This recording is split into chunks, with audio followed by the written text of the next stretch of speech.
नमस्कार मित्रों, let's talk अनटॉकेबल में आपका फिर से स्वागत। मित्रों, आज हम बहुत ही अचर्चित, वेरी लेस डिस्कस सब्जेक्ट जिसको बोलते हैं, बहुत ही कम चर्चा हुआ ऐसा विषय है जो लैंगिकता या यौनिकता से ही जुड़ा हुआ है, लेकिन काफ़ी बार इसकी चर्चा ही नहीं होती। उसके बारे में विशेष रूप से चर्चा करने वाले हैं। आप लोगों ने कैंसर का नाम तो सुना होगा। कर्करोग बोलते हैं या कैंसर बोलते हैं। अब कैंसर बहुत सारे प्रकार के होते हैं। मुख रोगों के कैंसर्स होते हैं, बाद में लंग्स के यानी फुफ्फुस या अपने फेफड़ों के कैंसर्स होते हैं, पेट में भी बहुत सारी जो आंतड़ियाँ होती है उनके भी कैंसर्स होते हैं। और उसके अलावा औरतों में जनरली फीमेल कैंसर्स में ब्रेस्ट कैंसर और सर्वाइकल कैंसर इसके लिए बोल रहा हूँ मैं कि आजकल लोगों को सर्वाइकल कैंसर का काफ़ी हद तक नाम पता है। और गवर्नमेंट ने अभी सर्वाइकल कैंसर जो बहुत बार सेक्सुअली ट्रांसमिटेड इन्फेक्शन के कारण भी होता है, इसलिए लड़कियों में और स्त्रियों में इन्फेक्शन होता है, उसके लिए भी वैक्सीन लेके आए हुए, टीका लेके आए हुए हैं। तो ये टीका अगर लगाते हैं तो ह्यूमन पैपिलोमा वायरस नाम का एक वायरस होता है, इसके इन्फेक्शन के कारण ये सर्वाइकल कैंसर ज़्यादा होता है, मैक्सिमम टाइम इसी कारण होता है।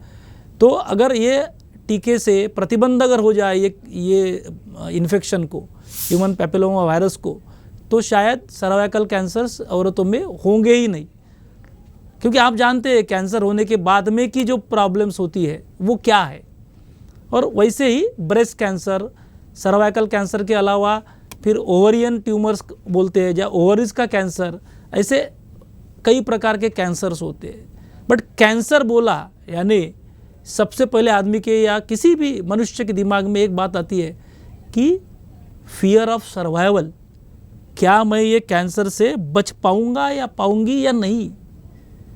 हम जिनको कैंसर नहीं हुआ है हम बड़े सौभाग्यशाली हैं, लेकिन जिनको कैंसर होता है या हुआ है उनकी भावनाएं क्या होगी, ये एक मनुष्य करके और मैं एक डॉक्टर करके और ये फील्ड से जुड़ा हुआ होने के कारण मैं बड़ी गंभीरता से उसको जान सकता हूँ कि किसी को भी बोला वो कैंसर भले ठीक होने वाला रहता है, ऑपरेशन के कारण उसको ठीक कर सकते हैं या दवाई के कारण ठीक कर सकते हैं, फिर भी कैंसर बोलने के बाद एक आम आदमी औरत के दिमाग में जो आता है कि कैंसर यानी अभी मृत्यु अटल है। पर ऐसा नहीं है। आजकल इतने ज़्यादा इन्वेस्टिगेशंस आ चुके हैं कि कैंसर से बचना काफ़ी हद तक पॉसिबल है। या हम दूसरा बोलते कि सर्वाइवल रेट या survival rate after 5 years 10 years कि कैंसर्स के कारण उनकी सर्जरी करके, या फिर आपने सुना होगा रेडिएशन देते, रेडियोथेरेपी बोलते, लाइट देना बहुत बार बोला जाता है। ये लाइट देने से या रेडियोथेरेपी से भी कैंसर को ठीक किया जा सकता है, या कीमोथेरेपी। अलग अलग कैंसर्स पे अलग अलग मेडिसिन आए हुए हैं, तो ये कीमोथेरेपी से भी कैंसर ठीक होता है। तो सर्जरी, रेडियोथेरेपी, कीमोथेरेपी, ये ऐसे तीनों माध्यम से कैंसर को ठीक किया जा सकता है। और बहुत सारे हॉस्पिटल्स भी खुले हैं, बहुत ही अपडेटेड इन्वेस्टिगेशंस आते हैं, एग्जैक्टली कैंसर कहाँ हुआ है वो देखा जाता है। और उसको फिर डॉक्टर लोग निर्णय लेते हैं कि क्या सर्जरी करना चाहिए, क्या कीमोथेरेपी देना चाहिए, क्या रेडियोथेरेपी देना चाहिए, या फिर बहुत बार कॉम्बिनेशन ऑफ थेरेपी दी जाती है। पहले रेडियोथेरेपी या कीमोथेरेपी दी जाती है और फिर कैंसर का जो ये होता है आकार होता है वो कम होने के बाद में सर्जरी भी की जाती है। पर ये इतना आसान नहीं है। वो जो MCH यानी MS जनरल सर्जरी होने के बाद में MCH ऑन्को सर्जरी भी होता है, या मेडिकल ऑन्कोलॉजी भी होता है। लोग MD के बाद में DM करते हैं। तो ये लोग तय करते हैं कि किस प्रकार की उनकी ट्रीटमेंट हो जिससे मरीज को कम से कम नुकसान या कम से कम साइड इफ़ेक्ट और ज़्यादा से ज़्यादा फ़ायदा हो। पर कैंसर अगर जल्दी डिटेक्ट होता है, यानी अर्ली डायग्नोसिस बोलते हैं हम, अगर अर्ली डिटेक्शन होता है तो वो ठीक होने के जल्दी से ज़्यादा चांसेस रहते हैं और सर्वाइवल रेट भी काफ़ी ज़्यादा रहता है।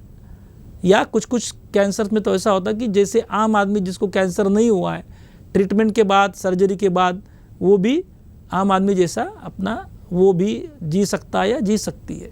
तो कैंसर और मेरा जो सब्जेक्ट है सेक्सोलॉजी या सेक्सुअल मेडिसिन या सेक्स भावनाएं, इनका क्या संबंध है? तो उस माध्यम से मैं आज का ये विषय आपके सामने रखना चाह रहा हूँ कि सबसे पहले आता है कि कैंसर होने के बाद क्या मैं सर्वाइव हो पाऊँगा या पाऊँगी? Will I survive out of this? मैं बचूंगी या बचूंगा?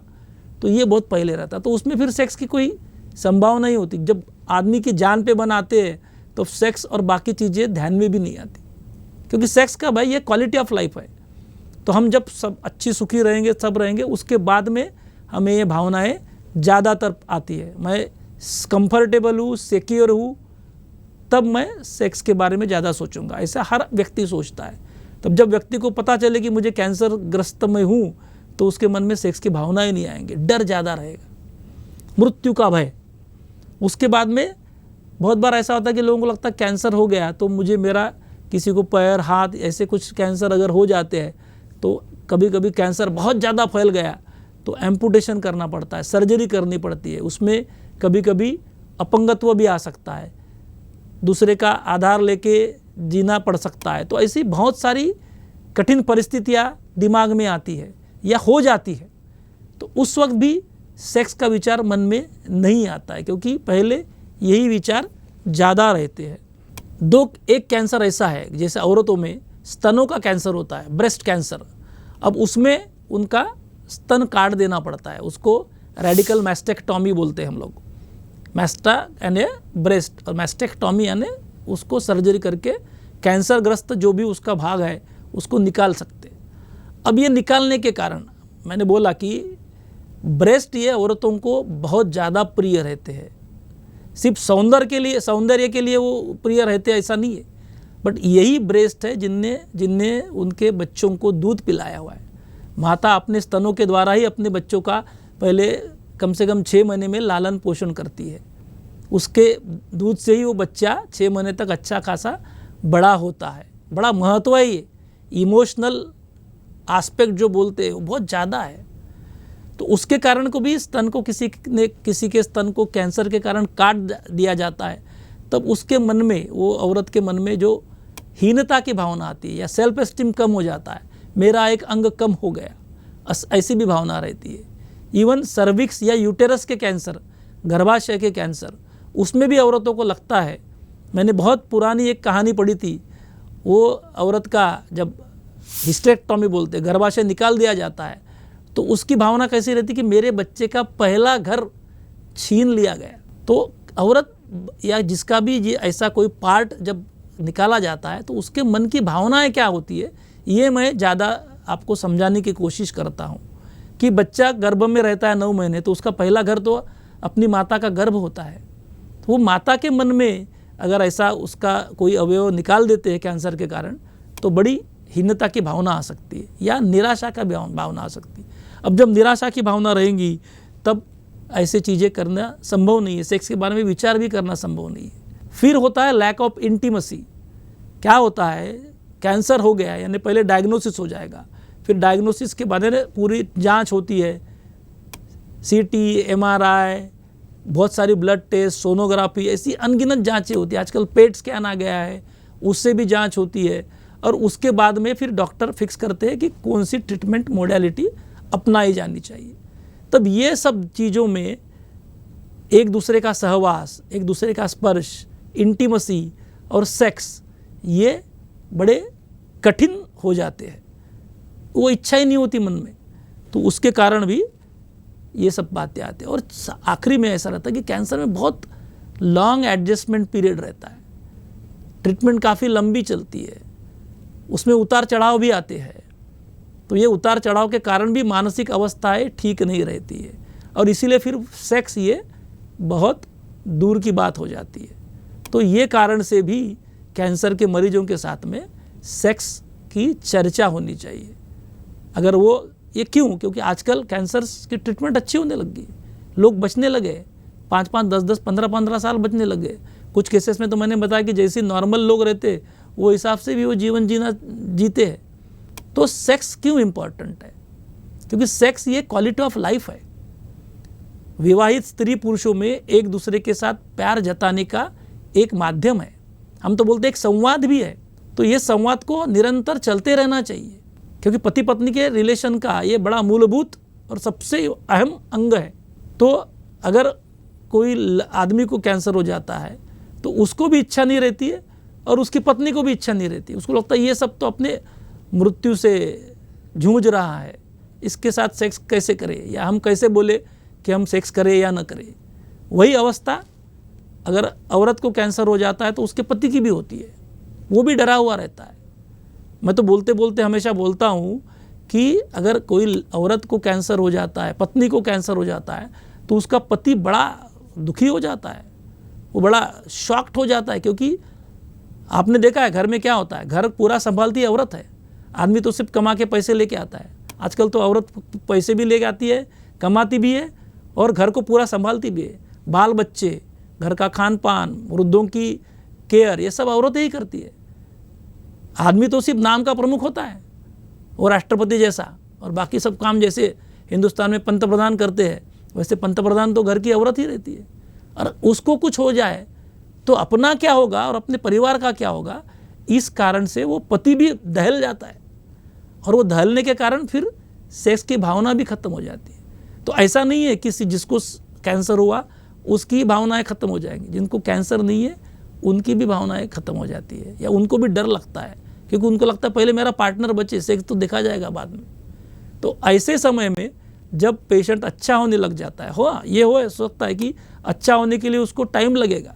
हर एक का अच्छा होने का समय अलग अलग हो सकता है। कुछ दुर्भाग्यशाली लोग हैं कि जो अच्छे नहीं होंगे, जिनको कुछ हो भी सकता है, पर जो अच्छे होते हैं उनका जो क्वालिटी ऑफ लाइफ अच्छा होना चाहिए। और पति पत्नी के बीच में या मैरिड पर्सन में क्वालिटी ऑफ लाइफ यानी सेक्स भी होना चाहिए। सेक्स जो आनंद मिलता है वो मिलना चाहिए।